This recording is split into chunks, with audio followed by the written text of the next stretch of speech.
Sağlam olunuz, saygılı dostlar. Biz ise devam etemiz. Bizim stüdyamızda Kenede Musafir ve pek meraklı bir subjet hepimizni bekley. Hepimiz bilemiz ki bu senesi Milli Telekanalı 5 yaşını toldurdu. Ama bizle beraber da bir müessese öz birinci юбилейini bu senesi kaydetti. Elbette tamam fırsatdan faydalanıp hayırlamağa istegen edik. Barmağa vaktimiz yok. Bu sebepten özümüzün stüdyamızga davet ettik, hürmetli dostlar. Gasprinski adına Медиа Merkezi'nin müdiri Vagan Vermishyan. Селям алейкум, здравствуйте, доброе утро. Доброе утро. Рада приветствовать вас в нашей студии. Как настроение? Спасибо, хорошо. Утреннее, настоящее. Прежде всего, хотелось бы поздравить вас с первым маленьким юбилеем. В этом году медиацентр имени Гаспринского отмечает свое 5-летие. Да, спасибо большое. Надеемся, что это не последний юбилей. Конечно. Мы тоже надеемся. Мы уверены, да. Все-таки день рождения – это такой праздник, когда подводятся итоги. Итоги прошедших лет, и вот за 5 лет все-таки чего достигли, к чему пришли, вот, какая работа была проделана в медиацентре Гаспринского? Медиацентр имени Гаспринского – это то учреждение, которое начало свою работу сразу нацелившись на то, чтобы сохранить национальные языки, национальную культуру, создать основу для того, чтобы народы развивались, знали больше друг друга. И, конечно, мы должны стремиться к одной цели – к межнациональному согласию. И эти цели основные для нас. Поэтому мы издаем журналы, газеты, книги на национальных языках. Мы стараемся, чтобы побольше знали о друг друге разные национальности. И это у нас, кажется, получается. Потому что у нас сейчас издаются не только книги, но и многие средства массовой информации, печатные средства массовой информации. Они на разных языках, они разного формата. Есть и газеты, есть и журналы. Периодика совершенно другая. Есть еженедельные газеты. Есть также и газеты, которые входят раз в квартал. Потому что тут основой идет необходимость выхода этих газет. Потому что некоторые национальные культурные общества хотят обязательно увидеть, показать ту проделанную работу, которая ведется в течение года, в течение месяцев. И такими газетами являются, например, «Таврика» греческая газета, «Хофнунг» немецкая газета, журнал «Голубь Массиса» армянский журнал и другие издания. Вот недавно мы уже начали издавать также и украинскую газету. Мы в конце концов пришли к этому тоже. И очень много, конечно, и крымско-татарских изданий, потому что здесь больше спрос, понятно. И поэтому чисто на крымско-татарском языке у нас издаются газета «Яны Дуня», и журнал «Йылдыз», и «Анатолий Оджалары». Эти все издания способствуют развитию языка, во-первых, потому что там работают профессионалы. И, к сожалению, понятно, что не все представители национальности знают свой язык досконально, не знают литературного языка. И мы стараемся этот пробел каким-то образом восполнить. Но и, конечно, есть такие газеты, которые выходят на русском языке, и журналы на русском языке, или некоторые журналы выходят на 2 языках. Например, тот же «Голубь Массиса» на армянском и на русском языке, и газета «Таврика», «Хофнунг». Там есть материалы, которые рассказывают об этой национальности, о немцах Крыма, об армянах Крыма, о греках Крыма, которые внесли немалую лепту в развитие полуострова. И материалы идут также на русском языке, чтобы знали и другие национальности, какой вклад имел этот народ в развитие Крымского полуострова. Вот так продолжается работа, которую начали еще в свое время и Айдер Амиров, и Оксана Лобода, и Сайде Усманова. Вот я взял эту эстафету и надеюсь, что смогу сделать так, чтобы еще на один шаг продвинуться вперед, потому что без этого невозможно. Сейчас огромное давление скажем так, электронных средств массовой информации и также, конечно, социальных сетей. Мы не забываем об этом и стараемся, во-первых, наши электронные варианты всех наших изданий поместить на нашем сайте медиацентра имени Гаспринского. Но придется, это веяние времени, постепенно переходить на цифровые варианты.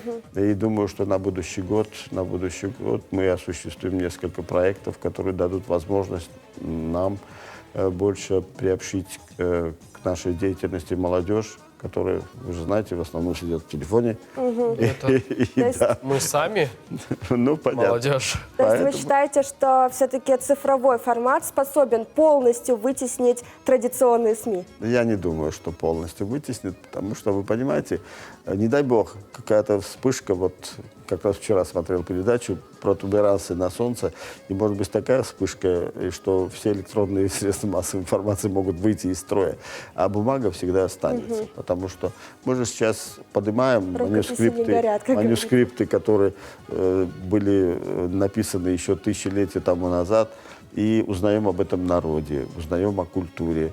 Я думаю, что придет время, когда на основе наших изданий будут писаться диссертации, будут делаться соответствующие исследования, и мы оставим все то, что мы сделали, все-таки потомкам.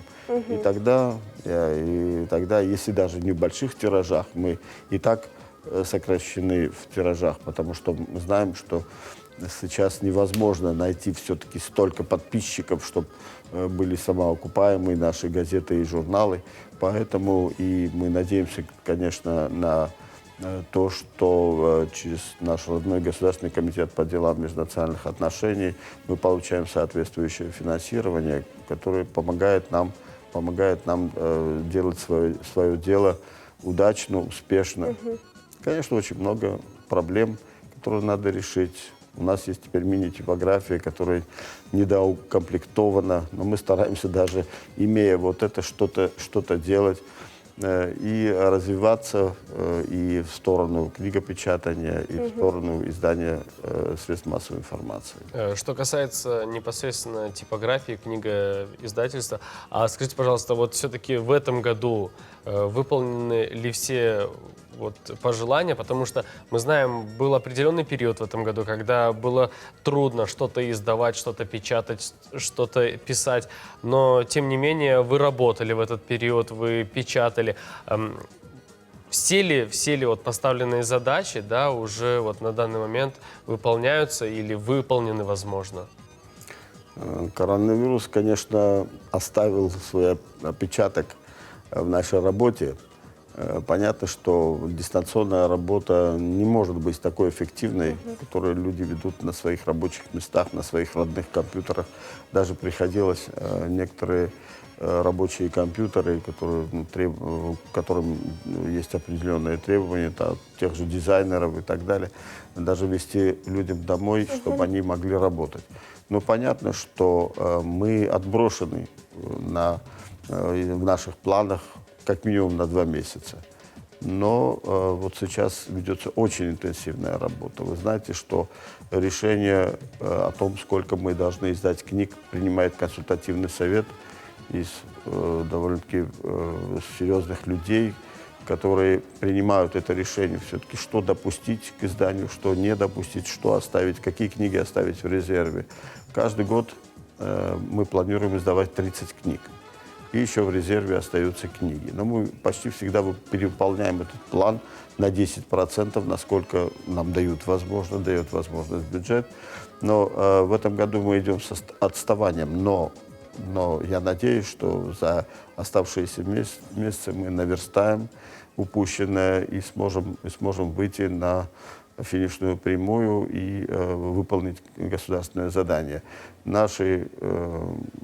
Наши дизайнеры, верстальщики, наши редактора очень плотно работают, очень плотный график, иногда приходится в неурочное время работать, но мы должны это сделать, мы должны это успеть. Здесь играет также роль то, что иногда на консультативном совете принимаются решения об издании некоторых книг, которые еще немножко сырые, потому что идет автор просит, вот я сделаю вот в течение, вот давайте проведем через консультативный совет, а через 2 недели я вам дам полностью уже всю книгу. Но это может иногда продолжаться бесконечно. И поэтому мы решили провести еще один консультативный совет в течение этого года, вот до конца месяца. И все-таки те рукописи, которые не совсем готовы к изданию, мы заменим теми рукописями, которые были рекомендованы как резервные. Это вполне естественный процесс. Ну, человек не успевает в силу каких-то обстоятельств.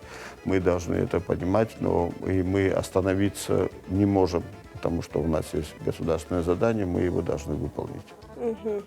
А планируются ли какие-то мероприятия в связи с 5-летием медиацентра? Возможно, будут какие-то издания новые?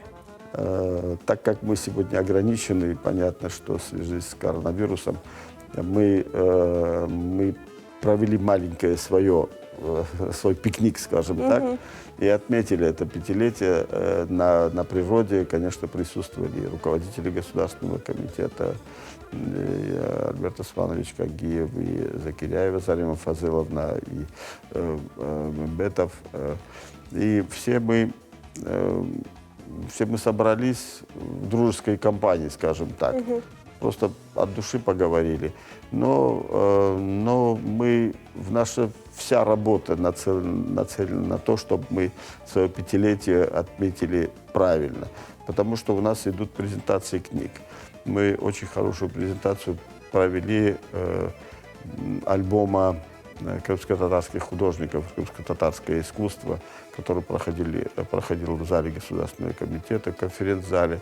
Мы провели просто отличную презентацию в армянском дворике, где мы презентовали книгу академика Халпахчана об армянских памятниках Крыма и еще 2 изданий альманаха крымских армянских писателей и одного сборника стихов. Оно проходит всегда в таком нестандартном формате, и люди очень довольны, и средства массовой информации об этом пишут. И мы продолжаем эту деятельность. Вы понимаете, что у нас в этом году год юбилейный, год столетия дважды Героя Советского Союза Амитхана Султана. Мы уже издали альбом, мы в первую очередь его издали. И этот альбом будет презентован, конечно, в рамках мероприятий к юбилею. Об этом мы тоже сейчас уже составляем сценарий этой презентации. Но есть еще очень много книг, посвященных именно в этом году 75-летию Победы. Они будут уже презентованы отдельно.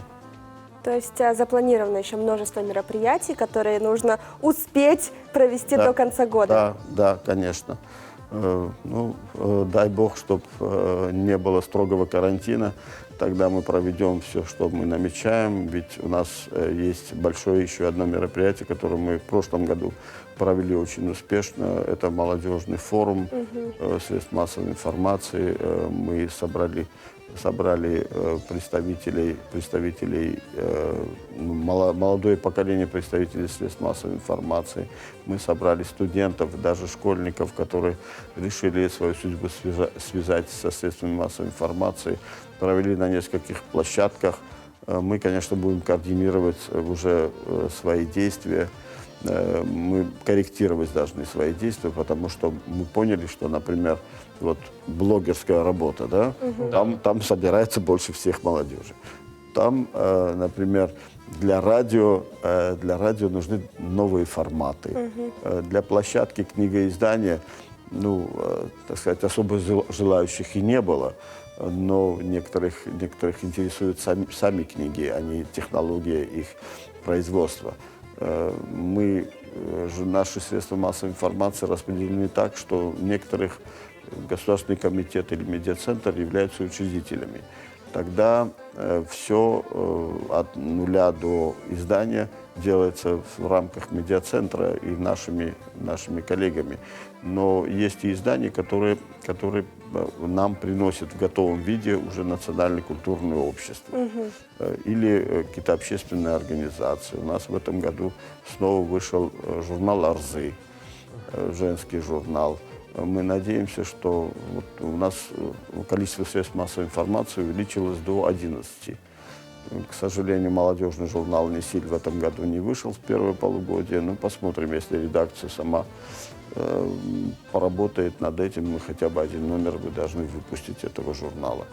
Ну и я уже сказал, что «Новая газета» это украинская газета. И стараемся развиваться, стараемся прийти в те рамки, которые нам надо, в тех рамках, в которых мы должны быть, потому что бюджет ограничен, вы понимаете. Мы государственное автономное учреждение, мы имеем право также и заработать. Но пока немножко есть проблемы с недоукомплектованностью нашей мини-типографии. И кроме того, постепенно, это не только наша тенденция, это мировая тенденция, падает количество подписчиков. А это, конечно, убытки. Но ничего с этим поделать уже невозможно, наверное. Мы стараемся очень, находим новые варианты. Мы всегда участвуем в различных книжных выставках. Мы всегда используем любую площадку, чтобы популяризировать наши газеты, журналы. Но вот в новых реалиях, в новых условиях мы стараемся все-таки не терять план. Вы сказали о молодежном форуме. Вот все-таки хотелось бы узнать, насколько активна молодежь в подобного рода мероприятиях и в популяризации этих изданий, в укреплении этого межнационального мира, потому что вот такое есть мнение, да, и такой факт, что на сегодняшний день молодежь мало читает традиционные СМИ, газеты, журналы. Все-таки вот нынешнее поколение, оно больше там, вот в сети. Да, мы уже говорили об этом, я намекнул на это, но когда мы проводили вот этот молодежный форум, мы даже не ожидали, что столько будет желающих. В зал просто не помещались люди, так что в этом году мы хотим сделать уже формат намного шире, потому что очень большой интерес есть. Все-таки есть молодые журналисты, которые учатся сейчас, и те, которые даже школьники, которые решили все-таки поступать в вузы, связанные с филологией, журналистикой, их очень заинтересовало также издание печатных средств массовой информации. Все-таки такой интерес есть.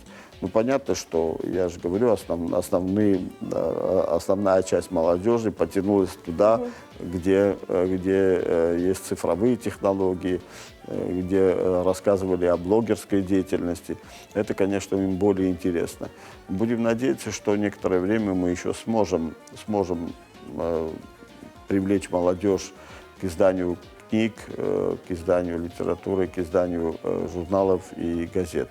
Но, а потом время решит, потому что наука и техника не стоят на месте, жизнь не стоит на месте.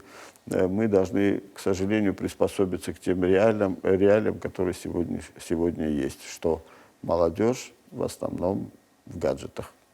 Но, тем не менее, мы не должны терять надежду, что эти гаджеты не навсегда, и люди будут предпочитать печатные издания, книги, конечно, самое главное. Ведь молодежь, на самом деле, хоть и в гаджетах, но чаще всего молодежь, читающая молодежь, и это не может не радовать. Но, в свою очередь, мы все-таки изначально собрались здесь по поводу 5-летия медиацентра Гаспринского, с чем мы вас еще раз поздравляем. Спасибо большое. Говорим вам, Саулнс, что посетили нас, и желаем вам новых планов, планку задрать максимально повыше и достичь ее, и чтобы вы нас радовали новыми результатами, чтобы в год издавалось не 30, а еще больше книг.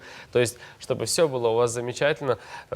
Приходите чаще в гости, мы всегда рады вас видеть. Спасибо, всегда рад с вами поговорить и поговорить с нашими телезрителями. Спасибо большое. Çok sağ olunuz, hayırlı günler.